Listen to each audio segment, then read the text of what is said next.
Pada saat perang Badar selesai teman-teman sekalian, dan kaum musyrikin dikalahkan oleh muslimin, Umair sempat duduk di sebuah wilayah namanya Hijr di Mekah. Jadi di kota Mekah sendiri ada beberapa, kalau kita mungkin sekarang kelurahan atau kecamatan ya. Ada satu wilayah namanya Hijr. Hijr ini lokasi yang elit di Mekah dan selalu digunakan oleh orang-orang Quraisy untuk mengatur strategi memerangi muslimin. Pada saat Umayyah bin Khalaf mati terbunuh oleh Bilal, dan kita sudah ceritakan bagaimana proses terbunuhnya pada saat menceritakan Bilal radhiyallahu anhu, yang merupakan tuannya Bilal dulu di Mekah. Anaknya namanya Safwan bin Umayyah bin Khalaf. Ini rupanya sepupunya Umair.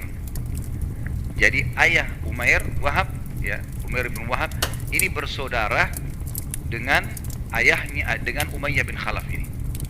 Maka dua orang ini sepupu, Safwan bin Umayyah bin Khalaf dengan Umair bin Wahab Jumai, duduk di wilayah Hijr. Lalu mereka merenungi kejadian perang ini.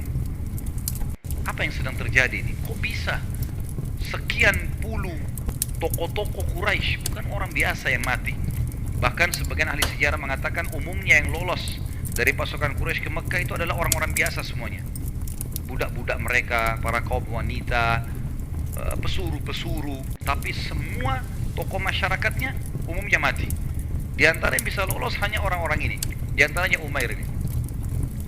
Maka kedua sepupu ini duduk di depan sebuah di Hijr, di sebuah tempat. Lalu Safwan berkata, sungguh sedih sekali ya gitu. Sungguh sedih sekali melihat kejadian apa yang terjadi di Badar. Ayahku terbunuh, maksudnya Umayyah bin Khalaf, sementara anakmu Wahib tertawan. Dan umumnya tokoh-tokoh Quraisy mati terbunuh. Nama kita rusak di Jazirah Arab. Orang-orang Arab menganggap Quraisy yang kuat, terkalahkan oleh muslimin. Mana lagi jumlah kita 1000, jumlah mereka cuma 300 bisa mengalahkan. Gimana nih?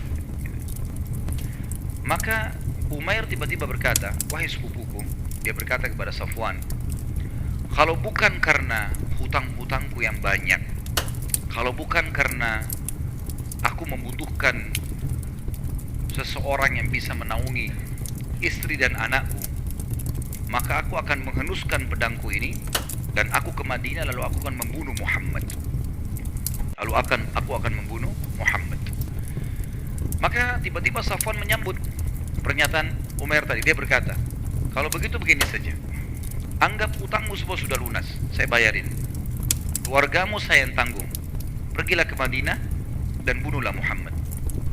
Maka Umair sama Safwan sepakat berdua, tidak ada orang ketiga pada saat itu di Hijr kecuali mereka. Sepakat berdua, tidak satupun masyarakat Mekah yang disampaikan pada saat itu. Lalu Umair pun mengatakan, baiklah, saya akan pergi. Dia cari pedangnya yang terbaik, dibubuhi dengan racun yang mematikan. Kemudian dia pun menuju ke kota Madinah. Kebetulan pada saat itu selesai perang Badar. Baginda Nabi SAW bermusyawarah dengan sahabat, kita apakan nih? Tawanan-tawanan Badar diapakan nih? Ada 60 orang tawanan Badar, banyak.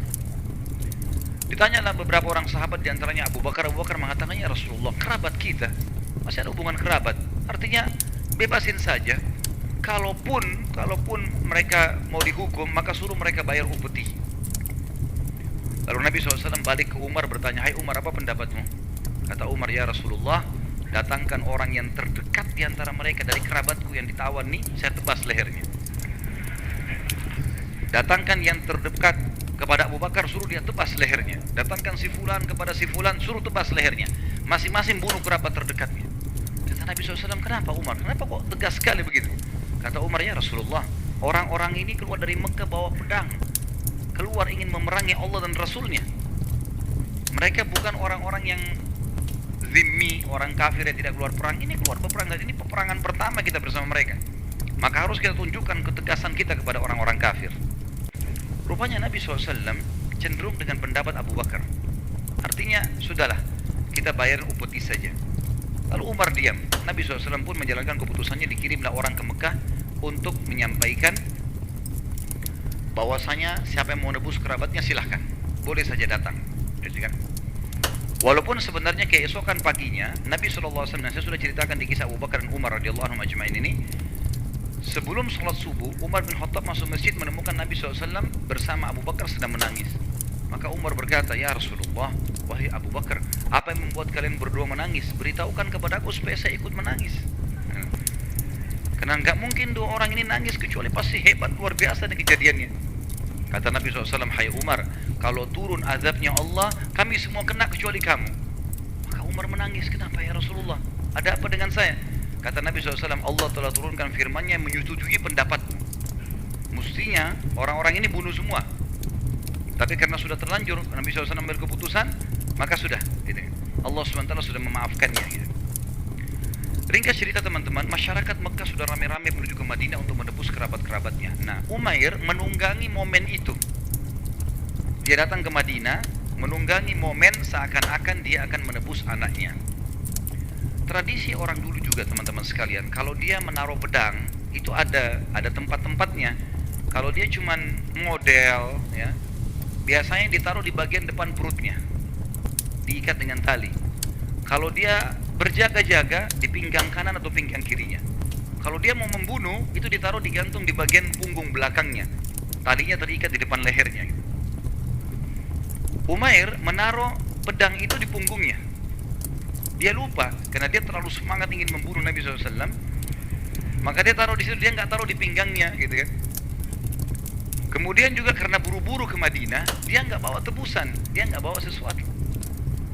Begitu masuk di pintu kota Madinah, kebetulan yang menjadi kepala keamanan Madinah Umar bin Khattab. Kenapa antum ketawa?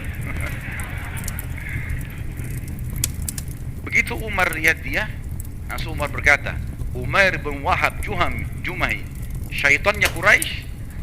Dia bilang sama orang-orang, hati-hati dengan orang ini. Dia tidak pernah datang kecuali untuk sesuatu niat yang buruk. Dan demi Allah, dia lebih aku benci daripada anjing, kata Umar. Luar biasa orang ini. Dan Umar berkata, dialah yang telah menerka jumlah pasukan kami di Badr. Ya, dengan bahkan dia sempat di Badr, Umair mengingatkan orang-orang Quraisy. Apa yang dia bilang? "Hai Quraisy, saya sudah menerka jumlah muslimin 300 orang, tidak akan kurang, tapi lebih dari itu sedikit. Dan saya juga sudah naik ke atas sebuah bukit, saya sudah meninjau di sekitar Badr, tidak ada satupun pasukan bantuan dari Madinah. Tapi ketahuilah, pasukan yang seperti ini jangan terpengaruh dengan jumlah sedikitnya, karena mereka bergantung pada pedangnya, maka mereka datang untuk mati. Pulanglah, jangan lawan muslimin." Sempat dia kasih saran begitu sebenarnya, tapi Abu Jahal tetap ngotot pada saat itu, dan akhirnya terjadi peperangan.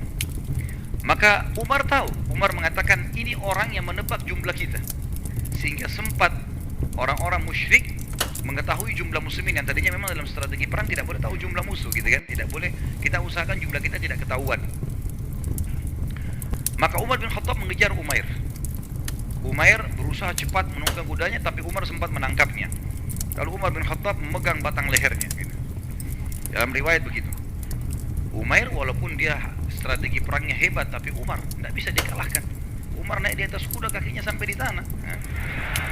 2 meter lebih, tangannya saja sudah bisa mematahin leher orang, gitu.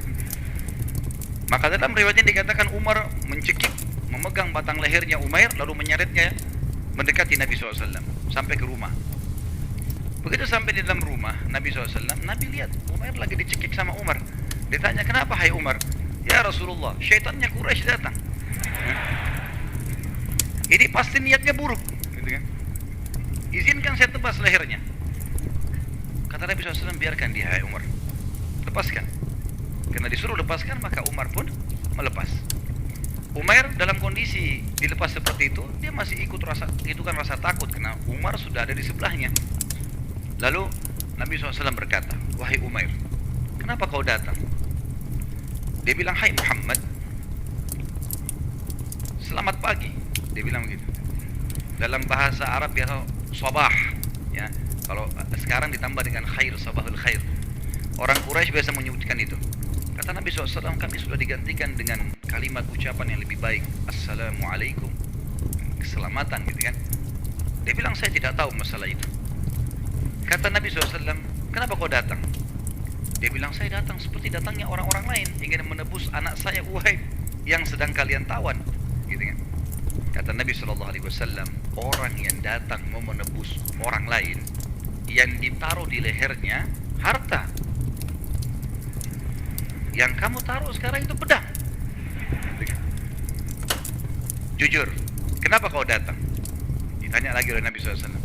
Enggak, benar-benar saya datang untuk tebus anak saya. Lalu kenapa pedang itu? Pedang ini nggak ada gunanya, dia bilang. Setelah kami kalah di Badar, nggak ada gunanya pedang ini. Artinya pedang ini satu mau ngalahin muslimin, bagaimana caranya gitu. Dia mau balikan fakta. Kalian sekarang sudah menang, nama kalian mulai harum, apalah segala macam. Nabi SAW balik pertanyaan terakhir. Hai Umair, jujur, kenapa kau datang? Dia bilang, saya mau tebus anak saya. Nabi SAW bilang, wahai Umair, bagaimana pendapatmu kalau saya mengatakan kamu duduk 3 hari yang lalu bersama dengan Safwan ibn Umayyah sepupumu di wilayah Hijr, dan sepupumu berkata, Safwan, sungguh menyedihkan ya, kita dikalahkan di Badr. Ayahku mati, Umayyah bin Khalaf, anakmu Uhaib ditawan, dan banyak tokoh-tokoh Quraisy yang mati. Nama kita rusak, semangat kita sudah patah gitu. Lalu kamu berkata kepada Safwan sepupumu, kalau ada yang membayar utang-utangku, ada yang menanggung istri dan anakku, maka saya akan ke Madinah kemudian membunuh Muhammad, dan pedangmu sudah kau letakkan racun untuk membunuhku. Secara terlet Nabi SAW tahu ini, semuanya ditahu oleh Nabi SAW. Maka Umair tunduk kepala sebentar, lalu kemudian diangkat, dia mengatakan, asyhadu an la ilaha illallah wa anna Muhammad rasulullah. Syahadat. Sebagian sahabat yang ada di belakang tidak dengar penjelasan Nabi ini, nggak ngerti kenapa orang ini tiba-tiba syahadat gitu. Tapi Umar sama yang lain sudah tahu karena Nabi sebutin, pedangmu kau letakkan gini segala macam gitu kan. Maka setelah itu Nabi SAW mengatakan, rangkul teman kalian ini, ajarkan buat dia Islam supaya dia tahu agamanya. Maka Umar bin Khattab berkata, sungguh Umair, mukamu sebelum kau masuk Islam lebih aku benci daripada anjing. Tapi sekarang setelah kau syahadat, kau lebih saya sayang seperti saya sayang sebagian dari anak-anakku. Gitu kan? Itu statement yang masyhur tentang Umar. Maka Umar pun memegangnya lalu diajarin tentang Islam. Sebagian sahabat yang di belakangnya agak jauh tidak tahu apa kejadian, datang bertanya kepada Umair, hai Umair, tadi kau datang kenapa? Bawa pedang, kami lihat kau bawa pedang segala macam. Dan kau sempat ada isu kalau kau akan menebus anakmu. Kenapa kau tiba-tiba syahadat? Dia bilang, demi Allah, yang diucapkan oleh Rasulullah SAW itu tidak ada yang tahu kecuali saya sama Safwan. Dan pasti Allah yang sampaikan kepada dia. Gak mungkin. Bagaimana bisa ada disampaikan kalau mungkin sekarang orang bisa sadap telepon segala macam lain. Zaman dulu gak ada. Berarti gak mungkin gitu kan? Dan dia berakal sih, dia bisa tangkap itu. Maka saya syahadat justru kena membuktikan tentang kebenarannya. Lalu setelah dia belajar dari beberapa sahabat Islam, dia berkata kepada Nabi SAW, ya Rasulullah, saya dulu sangat benci dengan Islam, sebagaimana anda tahu. Dan saya merasa menyesal kenapa saya perangi dulu anda agama Islam. Dan saya bersyukur kepada Allah karena saya sekarang justru dapat petunjuk. Izinkan saya pulang ke Mekah, saya ingin mendakwahi kaum saya. Kata Nabi SAW, baiklah, silakan pulang.